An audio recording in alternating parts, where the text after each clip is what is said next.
Hello everyone, hello बच्चों, good morning to all.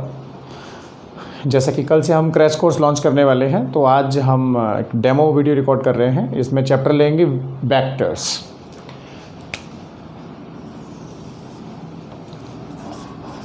VECTORS, vectors. आपको मालूम है कि what are the physical quantities. Physical quantities वो होती हैं जिनको हम नाप सकते हैं। The quantities which can be measured are known as physical quantities. यार कल मैंने एक बहुत सुंदर सपना देखा। कितना सुंदर मालूम नहीं। कल यार मैंने एक बहुत अच्छी लड़की देखी। कितनी अच्छी लड़की देखी, क्या आप नाप सकते हैं? नहीं। तो जिन चीज़ों को हम नाप नहीं सकते वो क्वांटिटीज़ कैसी होती हैं? Non physical. जिनको नाप सकते हैं उनको बोलते हैं फिजिकल क्वांटिटीज़, जैसे मास, लेंथ एंड टाइम। तो vector is dealing with the physical quantities. First of all we should remember it. जो फीलिंग्स होती हैं, सुंदर, अच्छा, बुरा, सुख, दुख, इनको हम मेज़र नहीं कर सकते, तो ये सब नॉन फिजिकल हैं। फिजिकल वो हैं जिनको मेज़र करते हैं। Further on the basis of direction of requirement of direction, they are of two types. One is scalar, second is vector. Scalar quantities क्या होती हैं? जिनमें केवल हमें मैग्नीट्यूड की ज़रूरत होती है। We just required magnitude for their expression, जैसे कि mass, length and time, temperature. इन सब की कोई दिशा नहीं होती, इसलिए इन्हें स्केलर कहा जाता है। दूसरा वेक्टर्स। तो पहली बात तो कि वेक्टर्स की रिक्वायरमेंट क्यों है? Why we need the vector quantities? See, there are some quantities which require not only the magnitude but the direction also. How? Let us see. एक अच्छा एग्जाम्पल लेते हैं, बहुत छोटा सा, बच्चों के समझने के लिए। मान लीजिए ये एक गांव था, ढोलकपुर। वहाँ पे एक घर है। ढोलकपुर से तो आप सभी परिचित हैं ही हैं। ये चुटकी का घर है, टुनटुन मौसी का। एक दिन वहाँ राजू आया। उसने बोला कि मौसी, चुटकी कहाँ गई है? तो टुनटुन मौसी बोली कि चुटकी अभी बाहर गई है, पर किधर गई है, कहाँ गई है, ये राजू को नहीं पता। इसका मतलब डायरेक्शन नहीं मालूम। अगर राजू ढूंढना चाहे तो किस दिशा में जाके चुटकी को ढूंढे, उसको दिशा नहीं पता। तो ये जो क्वांटिटी है, ये जो सेंटेंस दिया टुनटुन मौसी ने, वो क्या है? एक इनकम्प्लीट सेंटेंस है। अगर राजू उसको ढूंढना चाहेगा तो किधर जाके ढूंढे? इसके लिए उसको क्या दिशा बताना ज़रूरी है। अगर टुनटुन मौसी कहेगी कि भाई ये जो है 3 गांव हैं, जैसे आपने भी छोटा भीम देखा होगा अपने बचपन में, तो पहलवानपुर है, बादलपुर है, और एक कोई और नाम आप सजेस्ट कीजिए। मान लीजिए बच्चापुर है। तो अगर वो कहेगी कि भाई बादलपुर की तरफ गया है, तो राजू चुटकी को देखते हुए कहाँ चला जाएगा?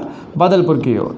पहलवानपुर की ओर गया तो पहलवानपुर की ओर, या कहिए टुनकपुर की ओर, तो ये हो गया टुनकपुर। तो अगर मौसी पूरा स्टेटमेंट देगी, देन राजू क्या करेगा? चुटकी को ढूंढ पाएगा, अन्यथा नहीं ढूंढ पाएगा।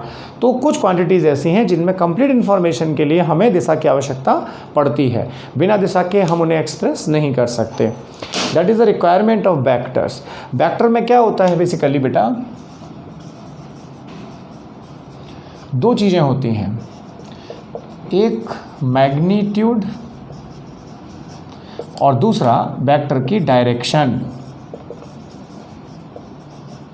अगर हमें मैग्नीट्यूड मालूम है और डायरेक्शन पता नहीं है तो हम उसको स्केलर बोलते हैं। जहां हमें दोनों चीज़ें पता है किसी क्वांटिटी के बारे में, वही क्वांटिटी क्या कही जाती है? वेक्टर कही जाती है। जैसे कि आप अंतर समझिए, स्पीड। मान लीजिए कोई स्कूटर वाला है, 5 मीटर पर सेकेंड की स्पीड से वो जा रहा है, पर किधर जा रहा है? भाई स्कूटर वाला जा रहा है, इधर जा रहा है, इधर जा रहा है, या नॉर्थ में जा रहा है या साउथ में जा रहा है। तो उसके लिए हमें क्या चाहिएगा बच्चों? उसकी डायरेक्शन। डायरेक्शन का मतलब क्या है? अगर हम कहें कि वो ईस्ट में जा रहा है, तो वेलोसिटी क्या हो गई? 5 मीटर पर सेकेंड टुवर्ड्स ईस्ट। ये हुआ कंप्लीट इन्फॉर्मेशन। तो ये है स्केलर और ये है वेक्टर। ये दोनों का डिफरेंस है। स्केलर में केवल मैग्नीट्यूड और वेक्टर्स में मैग्नीट्यूड और उसकी डायरेक्शन का होना बेहद ज़रूरी है। देखिए, इसको कॉपी करिए आप।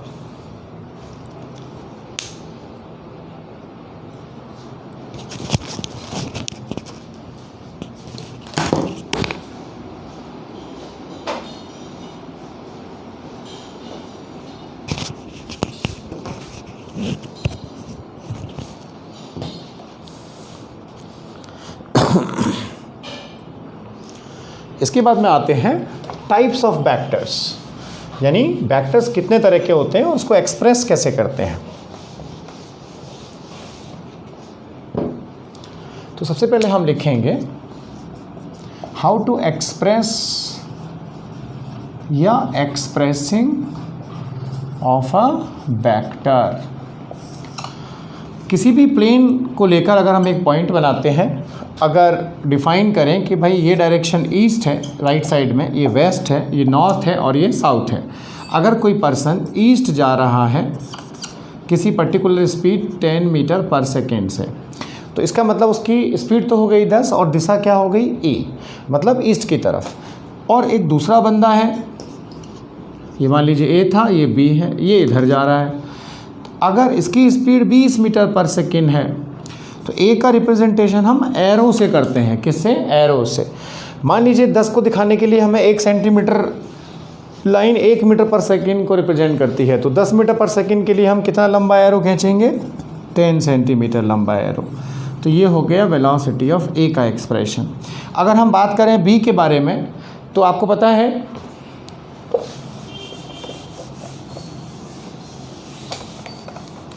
बी किधर जा रहा है? वेस्ट की तरफ। तो बी के लिए एरो कैसा आएगा? उसी लंबाई का आएगा या डबल, क्योंकि ये 20 मीटर पर सेकेंड है। 1 सेंटीमीटर लंबाई का एरो 1 मीटर पर सेकेंड को रिप्रेजेंट करता है। तो 20 मीटर पर सेकेंड के लिए कितना लंबा एरो खींचा जाएगा बेटा? 20 सेंटीमीटर वाला। ये हो जाएगा अपना BB वेक्टर। ये हुआ इनका एक्सप्रेशन। तो कैसे रिप्रेजेंट करते हैं? एरो से। और एरो जो है वो किसके प्रोपोर्शनल होता है? उसकी जो लंबाई है L, that is proportional to magnitude. जो मैग्नीट्यूड है वेक्टर का, उसके प्रोपोर्शनल होती है एरो की लंबाई। ये हुआ इसका एक्सप्रेशन। अब इसके बाद में आती हैं टाइप्स ऑफ वेक्टर्स। वेक्टर कितने टाइप के होते हैं ये हमें देखना है। ईस्ट, अगर कोई नॉर्थ में जाएगा सेम स्पीड से, तो जो स्पीड होगी उसके हिसाब से उसकी लंबाई आएगी, और डायरेक्शन जो है उस दिशा में उसकी टिप आएगी एरो की, फ्रंट पार्ट।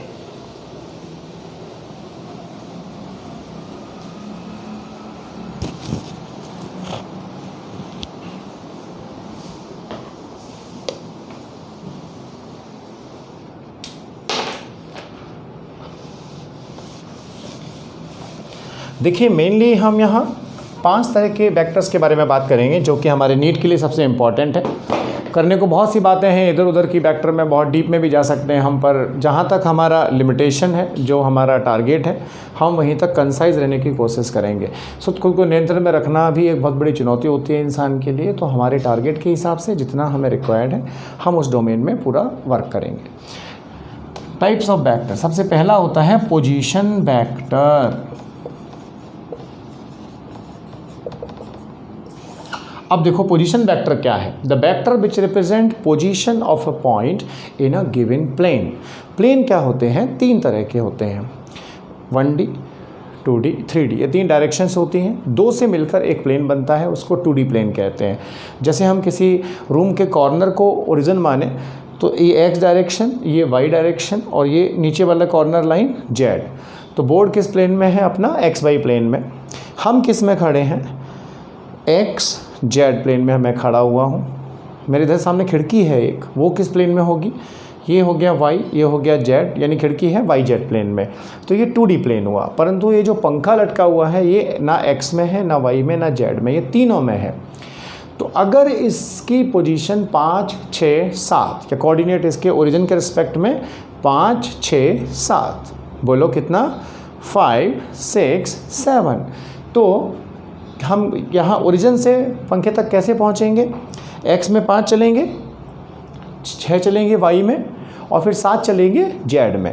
तो हम ओरिजिन से वहाँ तक पहुँच गए। तो इसकी जो पोजीशन है वो हुई 5, 6, 7। इसी को कहते हैं पोजीशन वेक्टर। लिखेंगे हम इसको, उससे पहले थोड़ा सा यूनिट वेक्टर समझेंगे। यूनिट वेक्टर क्या है? बेसिकली फिजिक्स में एक ट्रेडिशन है। जैसे मम्मी के भाई को मामा कहेंगे, पापा के भाई को चाचा कहेंगे, छोटा भाई है तो काका कहेंगे, बड़ा भाई है तो ताऊ जी बोलेंगे। मम्मी की जो सिस्टर है उनके लिए अलग वर्ड नहीं है, उन सबको मौसी कहते हैं। उसी तरह से यूनिट वेक्टर जो है यहाँ पे हम तीनों दिशाओं को दर्शाते हैं। एक्स डायरेक्शन के लिए आई कैप, वाई के लिए जे कैप और जेड के लिए हम यूज़ करते हैं के कैप। ये ट्रेडिशनल है क्योंकि 3D से ज़्यादा प्लेन कोई हो नहीं सकता, तो बार बार पूरब की ओर, एक्स की ओर, वाई की ओर या जेड की ओर बोलने के बजाय हम आई कैप से समझ जाएंगे कि ये पर्टिकुलर क्वांटिटी एक्स में है, जे से समझेंगे कि पर्टिकुलर क्वांटिटी वाई में है, और के से समझेंगे कि ये जेड के अलॉन्ग है, यानी उस प्लेन के परपेंडिकुलर आ रही है। अब पोजीशन वेक्टर की एक एग्जाम्पल ले लेते हैं।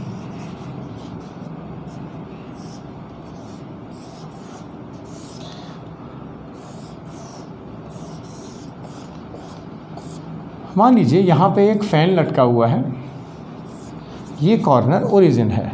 फ़ैन के कोऑर्डिनेट्स दिए गए हमें 2, 3 एंड 5। तो अगर इसको ओरिजिन माना जाए और साइन इस तरह से यूज़ किए जाएं एक्स, वाई, जेड, तो यहाँ से यहाँ तक पहुँचने के लिए मुझे एक्स में कितना चलना होगा 2।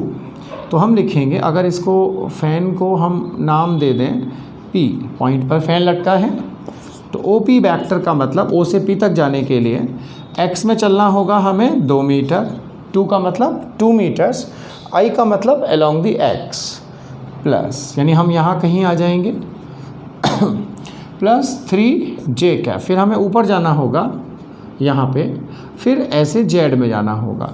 तो y में हम कितना चलेंगे 3j, और z में कितना चलेंगे बच्चों 5k कैप। ये क्या हो गया P पॉइंट का पोजीशन वेक्टर ओरिजिन के रिस्पेक्ट में, यानी P की स्थिति ओरिजिन के रिस्पेक्ट में क्या है 2i plus 3j plus 5k। अब मैग्नीट्यूड क्या है वेक्टर का,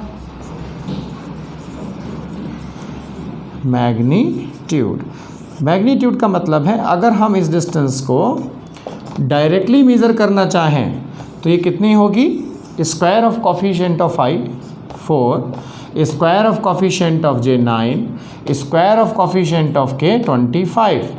ऐसा करने पर क्या मिलेगा बताइए, √38 मीटर्स। ये हमारा वेक्टर फॉर्म पोजीशन वेक्टर, और ये उसका magnitude. So position vector is a vector which represent the position of the particle in a given coordinate system. It can be a 2D plane or it can be a 3D plane. We have to write it with the association of unit vectors. How much we are moving in the I, how much we are moving in the j, and how much we are going into the k cap. So if we take another example of 2D, see,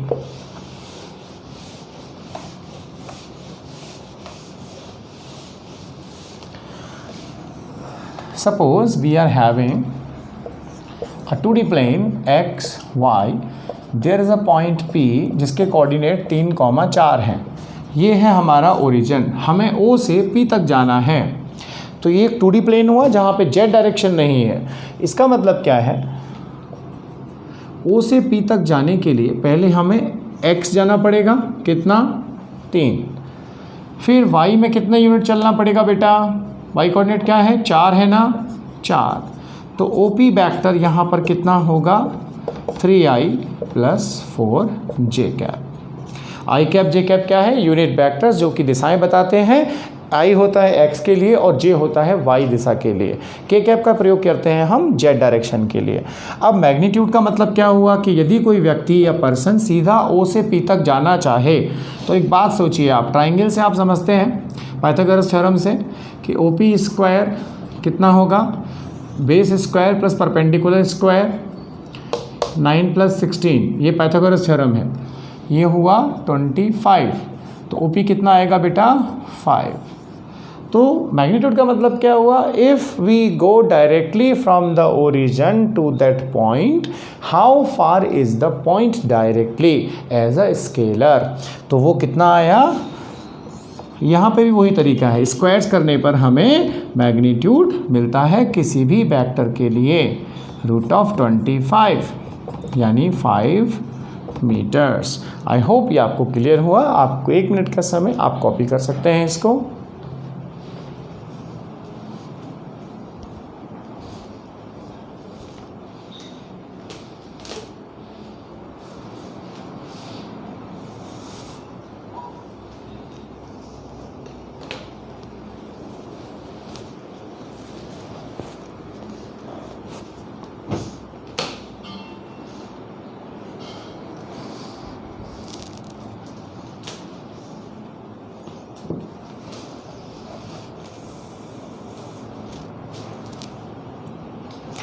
okay बच्चों, अब दूसरी चीज़ आती है कि भाई हम scalar से vector में और वेक्टर से स्केलर में कैसे जा सकते हैं और यूनिट वेक्टर का उसमें क्या रोल है।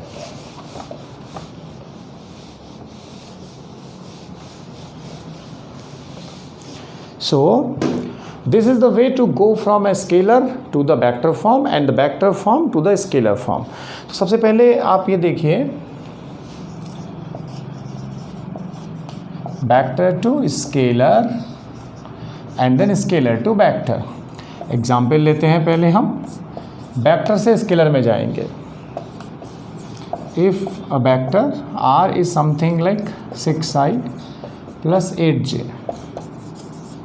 Then find modulus of r। अब ये वेक्टर हो गया, यानी ये वेक्टर किस प्लेन में है, xy प्लेन में है। i कितना है 6, j कितना है बेटा 8 है। तो इसका मैग्नीट्यूड कितना आएगा, अभी अभी हमने आपको बताया था, r mod is under root of square of i coefficient plus square of coefficient of j cap. तो ये कितना आया, root of 100। What does it mean, 10 meters or any unit system जो भी उसमें हमने यूज़ किया। ये सेंटीमीटर हो सकता है, मीटर हो सकता है, millimetre, anything it can be, but only magnitude will give us the result. So this is called vector to scalar conversion. Example से भी समझ सकते हैं, जैसे यहाँ पे पोजीशन क्या था 3i प्लस 4j, तो डायरेक्टली अगर जाएं तो लेंथ कितनी आएगी उसकी, 5 मीटर आएगी। अब रही बात unit vector,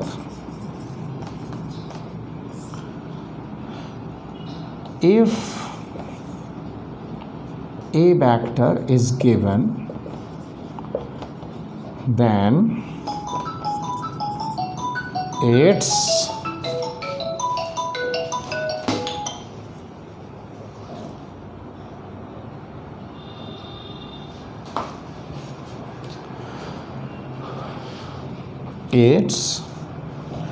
UV is given by the following expression. इसको समझिए, इसका अर्थ क्या हुआ,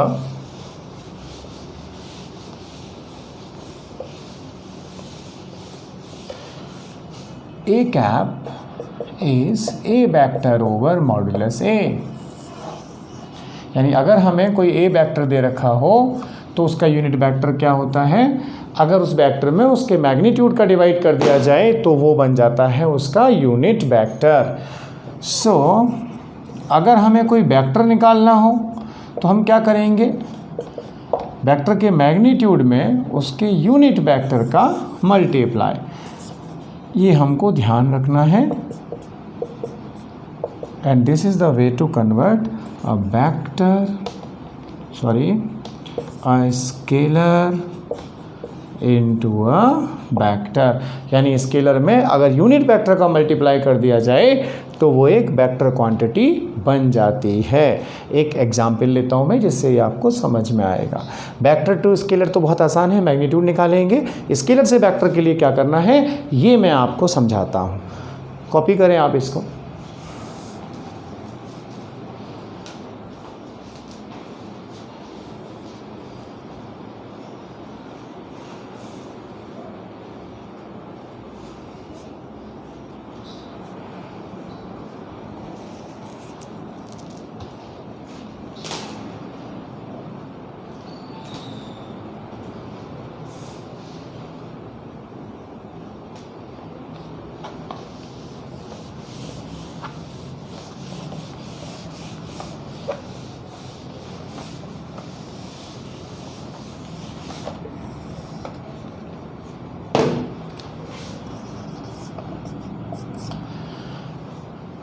ठीक है, मान लीजिए बच्चों एक चिड़िया है। चिड़िया बोले तो जो उड़ती है, जैसे we all are the part of उड़ान।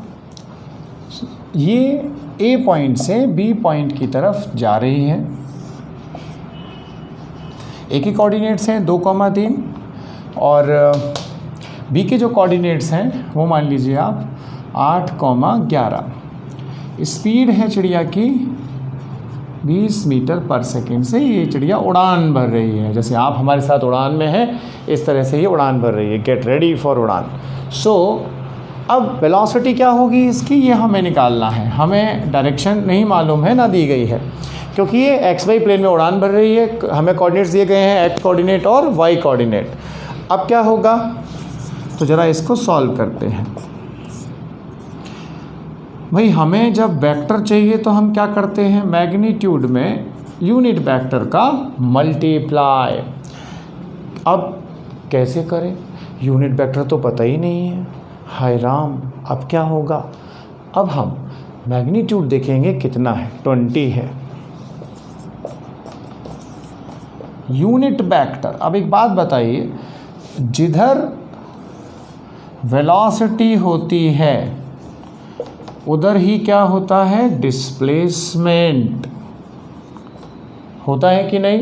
भाई वेलोसिटी डिस्प्लेसमेंट अपॉन टाइम, जो डिस्प्लेसमेंट की डायरेक्शन है वही डायरेक्शन किसकी होगी, वेलोसिटी की होगी। The velocity is always along the direction of displacement. What is the direction of displacement here, 20। तो हम साइड में धीरे से, किसी को बताएंगे नहीं, छुप के आर कैप निकालेंगे। आर कैप क्या होगा, यानी जिस दिशा में डिस्प्लेसमेंट है, 8 - 2 6i, 11 - 3 8 जे कैप अपॉन मैग्नीट्यूड कितना होगा इसका, 36 + 64। तो आर कैप कितना आया बेटा, 6i + 8j अपॉन 10। जो आर कैप है वही क्या होगा, वी कैप होगा, क्योंकि जो डिस्प्लेसमेंट की दिशा होगी वही वेलोसिटी की डायरेक्शन होगी। दोनों डिफरेंट डायरेक्शन में हो ही नहीं सकते, because velocity is always along the direction of displacement. So we को कैसे लिखेंगे, 20 डॉट वी कैप क्या आया, जो आर कैप है 6i + 8j अपॉन 10। 10 की टेबल तो याद होगी, 10 × 1 = 10, 10 × 2 = 20। तो ये हो गया 10 × 2 = 20, 6 × 2 = 12, 2 × 8 = 16। तो ये क्या बन गई हमारी वेलोसिटी। तो क्या आप देख सकते हैं, देख तो सकते ही हैं आप, ऑब्वियस सी बात है। ये बन गया 12i + 16j। ये है इस चिड़िया की वेलोसिटी। हमने क्या किया, स्केलर को वेक्टर में बदल दिया। स्केलर दिया गया होगा, वेक्टर कहाँ से जाएंगे, जिस दिशा में बॉडी जा रही है। वो कोऑर्डिनेट्स कुछ भी हो सकते हैं, एक्सेलरेशन के लिए बता सकता है, वेलोसिटी के लिए बता सकता है। तो जिधर डिस्प्लेसमेंट होगा उधर ही वेलोसिटी होगी। ये बच्चों तुम्हें ध्यान रखना है। कॉपी करिए इसको।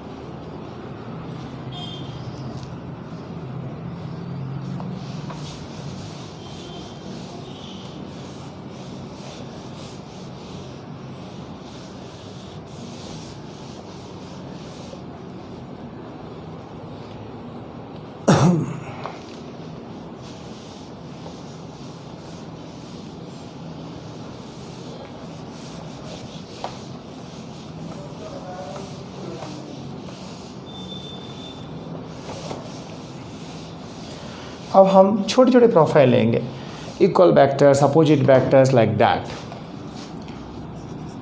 हमने पोजीशन वेक्टर पढ़ा, यूनिट वेक्टर पढ़ा। अब हम बात करते हैं इक्वल वेक्टर्स के लिए। दो चीज़ें इक्वल कब होंगी, जब वो इक्वल होंगी। वेक्टर्स इक्वल हैं तो वेक्टर के अंदर दो चीज़ें हैं, एक उसका मैग्नीट्यूड और उसकी direction. So if two vectors are having same magnitude and same direction, then they will be called as equal vectors. Like if it is the A vector and this is parallelly we have B vector, दोनों arrow की length same होगी और दोनों की direction same होगी, तो इनको बोला जाएगा equal vectors. Number 4, opposite vectors. Opposite vectors क्या होती हैं? मान लीजिए ये ए वेक्टर है और इसी लेंथ का बी वेक्टर अपोजिट डायरेक्शन में है, तो ये दोनों वेक्टर क्या होंगे? अपोजिट वेक्टर होंगे। अपोजिट वेक्टर्स का सम हमेशा क्या होता है? 0। इनको बोलते हैं अपोजिट वेक्टर। कुछ लोग parallel vectors, anti parallel vectors की बात करते हैं, उनको सीखना बहुत सिग्निफिकेंट नहीं होता, क्योंकि ऑब्वियस ही बात है केवल वो डायरेक्शन के बारे में है। जैसे ये हो गए अपने पैरेलल वेक्टर्स ए, ये बी। तो यहाँ पे आप देख सकते हो बच्चों, दोनों की डायरेक्शन तो सेम है पर मैग्नीट्यूड्स क्या है? अलग अलग होते हैं, अलग अलग। छठा, anti parallel vectors. So what are the anti-parallel vectors? Which are having the opposite directions, magnitude is no guarantee. In a special case, when magnitude same, they will convert into the opposite vectors. So क्या होना चाहिए? ये A है और ये B है, तो ये कैसे वेक्टर हो गए? पैरेललिटी तो है पर इक्वलिटी नहीं है, यानी मैग्नीट्यूड सेम नहीं है, तो ये दोनों वेक्टर्स हो गए अपने एंटी पैरेलल वेक्टर्स। कॉपी करिए। इसके बाद last but not least,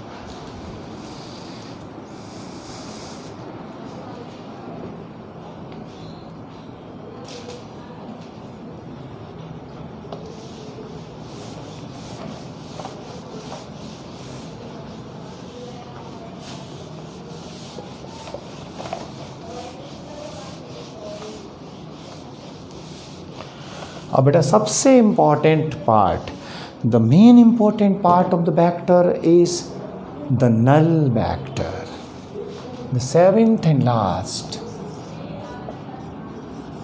null vector. Null का मतलब क्या होता है? 0। तो अब जरा ध्यान से सुनना मेरी बात। हेलो बच्चों, यहाँ पर देखो, ध्यान से देखो, there is a null vector. Hey, can you see? There is a null vector. आपको दिख रहा है? दिख रहा है? तो ये नल वेक्टर नहीं है, बिकॉज नल वेक्टर तो वही होता है जो दिखता नहीं है। Means null vector is having 0 magnitude.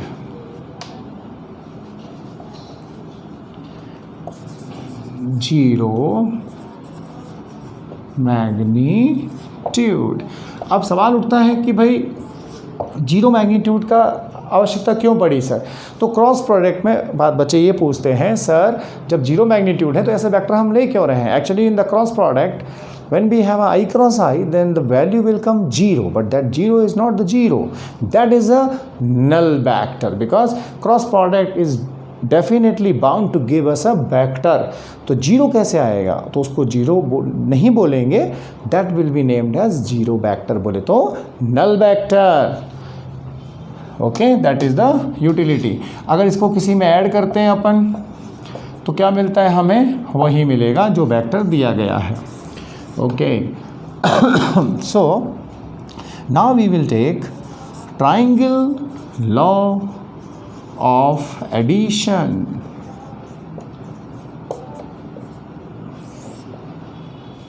Triangle law of addition का मतलब क्या है? आपको मालूम है कि वेक्टर्स को हम कैसे रिप्रेजेंट करते हैं? एरोज से। वेक्टर्स को ऐड करने में 2 हमारे सामने ट्रबल्स आती हैं। पहली चीज़, हमें उनका मैग्नीट्यूड भी जोड़ना होता है। दूसरा जो रिजल्टेंट आएगा उसकी डायरेक्शन भी, क्योंकि वेक्टर को जोड़ने पर एक वेक्टर मिलेगा, यानी उसकी अपनी लेंथ होगी और उसकी अपनी डायरेक्शन होगी। उसको कैसे जोड़ा जाए, इसकी वजह से ये फिनोमिना डेवलप किया गया तरीका कि हम उन्हें ट्राइंगल के तरीके से जोड़ते हैं।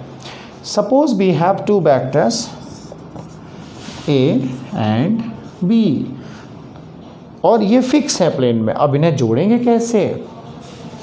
दिस इज ए, पहले वेक्टर का ये टेल, ये हेड, दूसरे वेक्टर की टेल को पहले के हेड पे रखिए and draw it as it is. यहाँ ए की टेल को बी के हेड से मिला दीजिए। This is called the addition of vector, triangle law of addition. C is equals to A plus B. Magnitude क्या होता है इसका, अब समझिएगा ज़रा बात को, हम इसे बाद में ड्राइव करेंगे। अभी अगर दोनों वेक्टर्स के बीच का एंगल जो है वो थीटा है तो सी क्या होता है, under root of A square plus B square plus 2ab cos theta.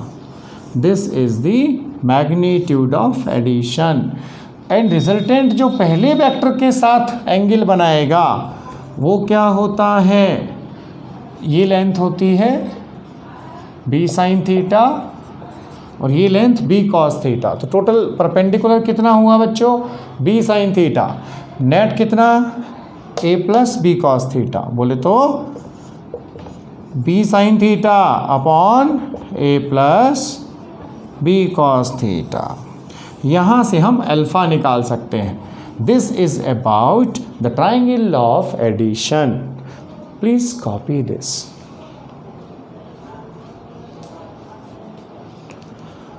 ये कैसे आया ये मैं आपको एक्सप्लेन करता हूँ।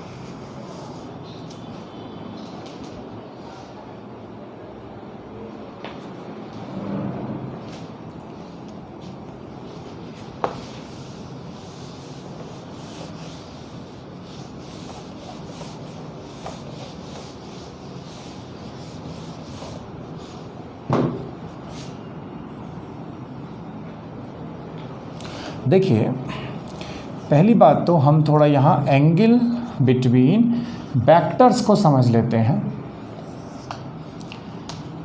एक छोटा सा एग्जाम्पल लेते हैं। मान लीजिए ये एंगल हमें 120 दिया गया, ए एंड बी, और हमसे पूछा गया कि दोनों के बीच का एंगल कितना होगा। Find the angle between the vectors.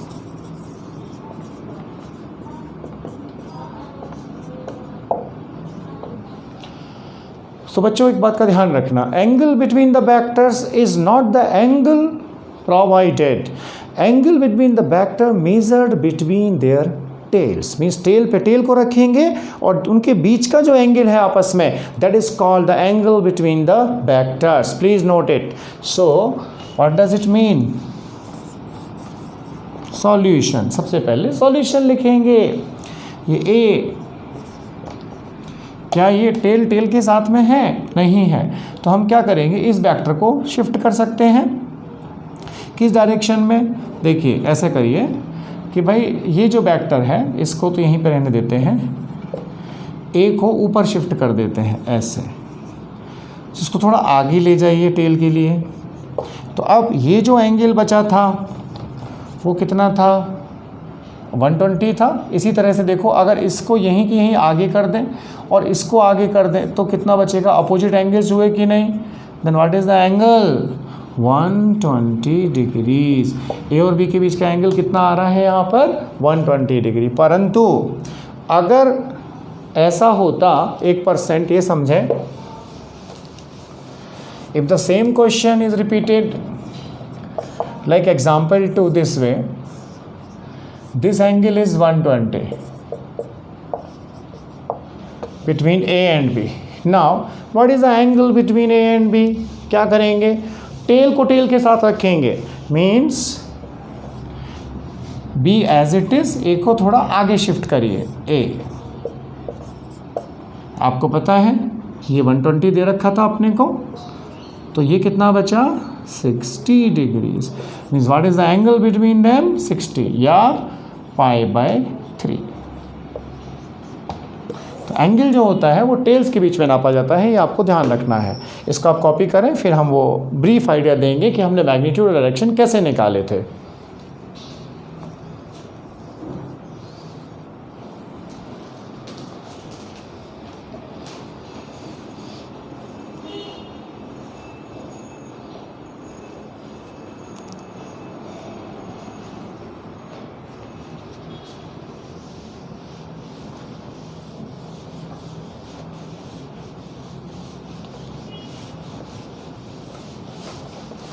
So बच्चों, now is the time to learn how we got the resultant of two vectors।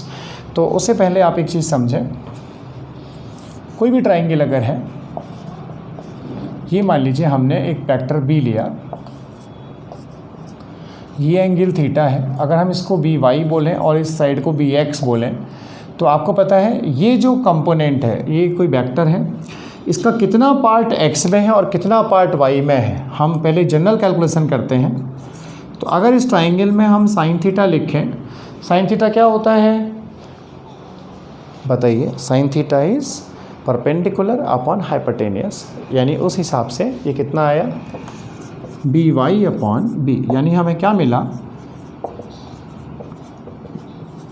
B Y is how much is that, b sin theta, and what is the cos theta,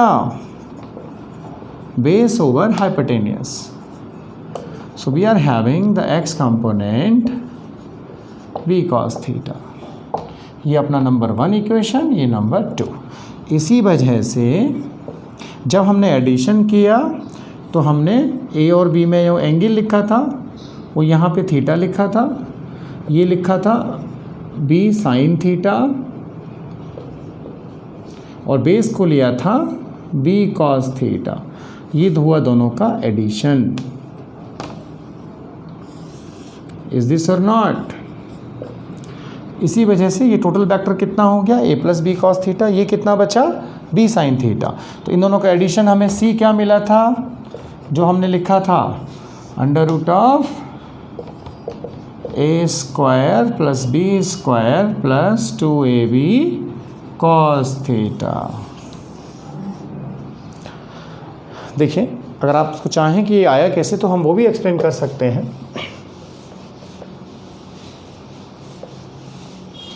देखो बेटा, Pythagoras theorem से क्या है basically, hypotenuse square अगर हम बोलें, ये एक सेकेंड, अपना ये a है, ये b वेक्टर है, ये रिजल्टेंट है अपना c वेक्टर।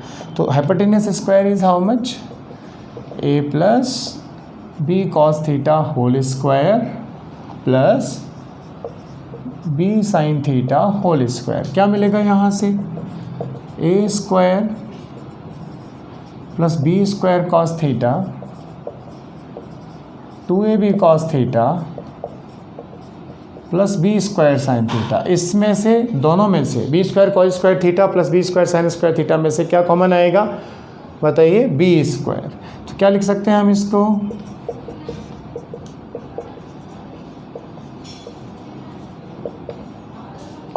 ये क्यों किया हमने, क्योंकि देखो जब बी स्क्वायर कॉमन आएगा तो ब्रैकेट में क्या बच जाएगा, sine square theta plus cos square theta. तो बच्चों, cos square theta plus sine square theta कितना होता है, 1, यानी कि क्या मिला हमें, केवल बी स्क्वायर। तो सी आ गया, A square plus B square plus 2ab cos theta. So this is the resultant of two vectors a and b, and this is the procedure to calculate। Copy करें इसको।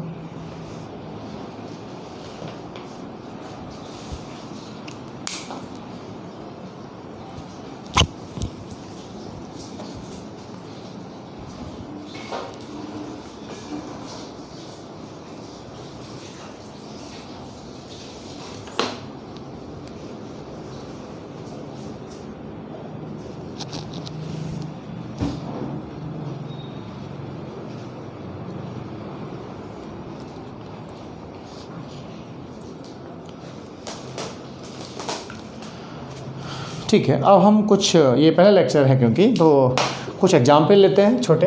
देखिए, subtraction हम कल के lecture में लेंगे, सब्सट्रैक्शन ऑफ वेक्टर्स और उसके एप्लीकेशंस है रेन कॉन्सेप्ट, रिवर कॉन्सेप्ट कि बारिश किस एंगल पे आएगी, कैसे दिखेगी, बच्चा आगे जा रहा है पीछे जा रहा है, या रिवर में आदमी कैसे क्रॉसिंग करेगा, ये सब हम कल के लेक्चर में लेंगे जो कि सब्सट्रैक्शन की एप्लीकेशन है। आज हमने जो पढ़ा उस पर एक छोटे कुछ एग्जाम्पल जो नीट में अक्सर पूछे जाते हैं या जहाँ पे बच्चों को तकलीफ होती है वो थोड़ा समझते हैं। देखिए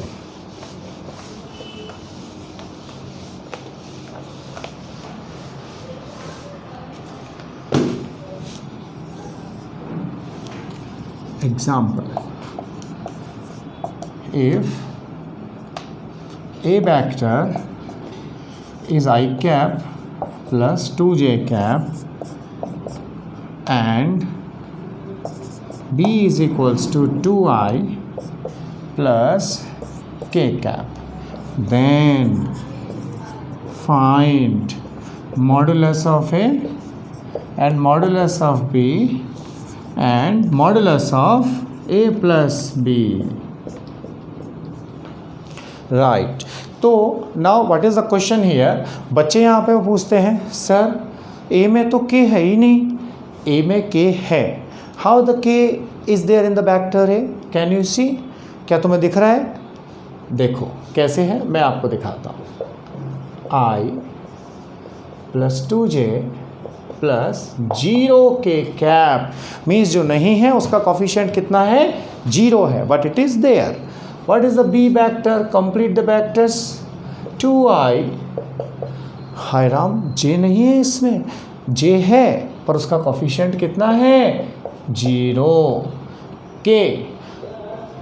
कई बच्चे बोलते हैं सर k का तो कुछ कोफिशिएंट है ही नहीं, हम क्या करें? जिसका कोई नहीं होता उसका भगवान होता है और भगवान एक होता है। Can you see the coefficient of k? What is the coefficient? 1। So now the vectors are completed. अब आपको क्या निकालना है, आप निकाल सकते हैं and modulus of a under root of, यहाँ भी देखो बच्चे कहेंगे सर i का कोफिशिएंट तो है ही नहीं, है कितना है, 1 है। 1 का स्क्वायर 1, 2 का स्क्वायर 4, 0 का स्क्वायर 0, कितना आया, √5 यूनिट्स। ये हमारा पहला आंसर हुआ। दूसरा, what is the B vector modulus? Tell me. Root of 4 plus, हाय राम फिर से जे नहीं है, जे है कि नहीं है, है। कोफिशिएंट कितना है, 0 है। 0 का स्क्वायर 0, 1 का स्क्वायर 1, कितना आया, √5। And last but not least, what is the a plus B mod? Under root of a plus B कितना होगा, पहले इसकी वैल्यू निकाल लीजिए। a प्लस बी वेक्टर दोनों को अगर जोड़े तो 3i प्लस j कितना आएगा, 2j, और k कितना है बच्चों, 1k कैप, यानी कि मैग्नीट्यूड कितना, 3 का स्क्वायर 9, 2 का स्क्वायर 2 एकम 2, 2 दूनी 4, 4, 1 का स्क्वायर 1, कितना हुआ, अंडर रूट 14 यूनिट्स।